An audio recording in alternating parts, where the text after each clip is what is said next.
তো এবার চলে এলাম আমরা থার্ড পার্ট নিয়ে। আমরা ডিয়ার পার্ক থেকে সোজা বেরিয়ে চলে গেলাম সৃজনী শিল্পগ্রামের উদ্দেশ্যে। তো এই গ্রামটা বাইরে থেকে দেখে তো ভীষণ সুন্দর লাগছে।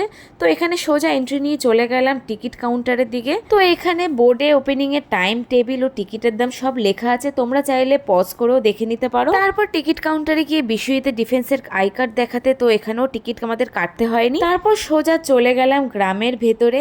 ভেতরের দিকে এত সুন্দর করে সাজানো আর সব কিছু কাঠের তৈরি ছিল, দেখে আমার এত ভালো লাগছিল। পুরো দেখে মনে হচ্ছিল যেন আমরা দুর্গাপুজোর প্যান্ডেল দেখছি, কি তাই না? আর এখানে কাঠের কাজগুলো এত সুন্দর নিখুঁতভাবে তৈরি, তোমরা সামনে থেকে না দেখলে জাস্ট বিশ্বাস করতে পারবে না। আমার তো ভীষণ ভালো লেগেছে। এরপর সোজা চলে গেলাম আমরা পুতুল ঘরের দিকে। তো ওখানে ঢুকতেই দেখলাম খুব সুন্দর সুন্দর আর্ট করা এখানে ঠাকুরের পেন্টিং। এখানে লক্ষ্মী থেকে শুরু করে এখানে কৃষ্ণ, মা দুর্গা, ভীষণ অপূর্ব দেখতে লাগছিল। আর ছিল ভিন্ন ধরনের ছৌ নাচের মুখোশ আর পুতুল। এই পুতুলগুলো দেখে আমার তো মনে হচ্ছিল যে হরর মুভিগুলোতে যেমনভাবে পুতুলগুলো ঝোলানো থাকে না, ঠিক তেমন লাগছিল। তো যাই হোক, সব মিলিয়ে তো আমার দারুণ লেগেছে। এই প্রথম সামনে থেকে বাংলার এত সুন্দর সুন্দর কাজ দেখবো, সত্যিই ভাবিনি। আমি তো এগুলো টিভিতেই দেখতাম। তো যাই হোক, দেখে তো ভীষণ ভালো লাগছিল। পুতুল ঘর থেকে বেরিয়ে সোজা চলে গেলাম বাউল গান শুনতে। তো এখানে এই দাদাটা এত সুন্দর করে বাজিয়ে গান করছিল, তো আমি তো ওখানেই বেশ কিছুক্ষণ বসেছিলাম।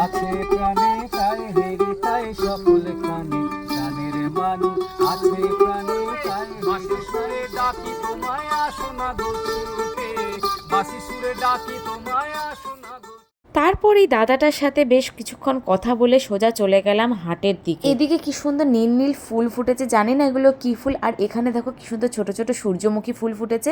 আমার তো দেখে এখানে এত ভালো লাগছিল, মনে হচ্ছিল না থেকেই যাই এখানে। তারপর হাটের ভেতরে ঢুকে দেখলাম বিভিন্ন ধরনের ছেলেদের সুতির পাঞ্জাবি, কুর্তা, শার্ট ও মেয়েদের চুড়িদার। আর মেয়েদের সব থেকে পছন্দের হ্যান্ডমেড জুয়েলারি তো রয়েছেই। উফ, দেখে তো আমি কোনটা ছেড়ে কোনটা নেব সেটাই ভাবছিলাম। তো ওখান থেকে আমি বেশ কিছু জুয়েলারি নিয়েও নিয়েছি। আর এখানে দেখো কিছু সুন্দর সুন্দর কাঠের হাতে তৈরি সব ঘর সাজানোর জিনিস, বাচ্চাদের খেলনা থেকে শুরু করে অনেক কিছু ছিল। তবে এই হাটটা কিন্তু বেশি বড় নয়, ছোটোর মধ্যে কিন্তু বেশ সুন্দর। তোমরা যদি এখানে আসো, একটু দুপুরের দিকে আসবে, তাহলে একটু বার্গেনিং করতে পারবে, না হলে কিন্তু এখানে অনেকটা দাম চায়। সকালের দিকে আসলে কিন্তু একদম দাম কমাতে চায় না। এরপর আমরা সোজা চলে আসলাম সোনাঝুরি হাটে, যেটা শান্তিনিকেতনের একমাত্র শপিংয়ের মেন জায়গা। তবে এই হাটটা কিন্তু বেশ বড়। এখানে কিন্তু কাঁথা স্টিচের শাড়ি, বিভিন্ন কটনের শাড়ি থেকে শুরু করে পোড়ামাটির তৈরি হ্যান্ডমেড জুয়েলারি, প্রচুর কালেকশন। যারা এরকম ধরনের কটনের শাড়ি বা এরকম জুয়েলারি পরতে পছন্দ করো, তারা কিন্তু অবশ্যই সোনাঝুরি হাটে একবার এসো। আশা করি অনেকেই এসছো, তাও আমি রেকমেন্ড করবো এখানে আসার। তবে এখানে জুয়েলারির থেকে কিন্তু শাড়ি, বেড কভার, এগুলোর দাম কিন্তু এখানে প্রচুর।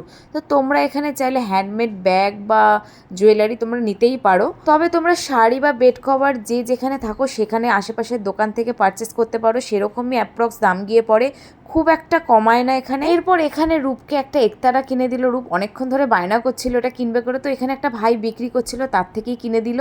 তো বিশ্বজিৎ ওদের দুজনকে আবার এখানে ফুটিও কিনে দিয়েছে। তো ওরা রোদে এতক্ষণ ধরে ঘুরে ঘুরে বিক্রি করছে, তো বিশ্বজিৎ বললো না, দুজনকে ফুটিও কিনে দিই। তো রূপকেও কিনে দিয়েছে, তো তার সাথে ওদেরকেও কিনে দিয়েছে। তারপর এখানে সব কিছু করে আমরা চলে গেলাম রেস্টুরেন্টে খাওয়া দাওয়া করতে।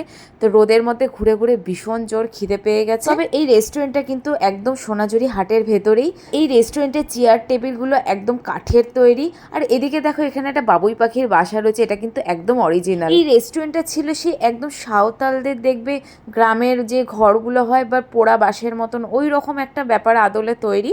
তবে ভেতরে কিন্তু ফুল এসি ছিল। তো যাই হোক, তোমাদের সাথে কথা বলতে বলতে এখানে আমাদের খাবার চলে এসেছে। তো এখানে আমরা নিয়েছি মিক্সড চাউমিন। যদিও এখানে ম্যাক্সিমাম যারা খেতে এসছে তারা এখানে থালি নিচ্ছিল, থালিতে ভাত, ডাল, ইলিশ মাছ যা যা ছিল। তো আমরা যেহেতু ভাত ঠাত খাবো না, তাই জন্য আমরা এখানে চাউমিন নিয়ে নিয়েছিলাম। এরপর খাওয়া দাওয়া শেষ করে এখানে চলে গেছি সাঁওতালদের নাচ দেখতে। তো যাওয়ার সাথে সাথে ওরা আমাকেও টেনে নিয়েছে ওদের সাথে নাচার জন্য। তো ওদের সাথে আমিও একটু নেচে নিয়েছি। যদিও ওখানে যারা যাবে তাদেরকেই ওরা ডাকে নাচার জন্য, আশা করি তোমরা গেলে তোমাদেরকেও ডাকবে। ওদের সাথে নাচ করে তো আমার ভীষণ ভালো লেগেছে, আর ওদের এত সুন্দর গানের তালে তালে ভীষণ সুন্দর লাগছিল দেখতে। সব কিছু মিলিয়ে এত সুন্দর লাগছিল আমার। তবে এই পরিবেশে যে কেউ গেলে জাস্ট মাইন্ড ফ্রেশ হয়ে যাবে। এরপরে আমরা সোজা চলে গেলাম পলাশবনি গ্রামে।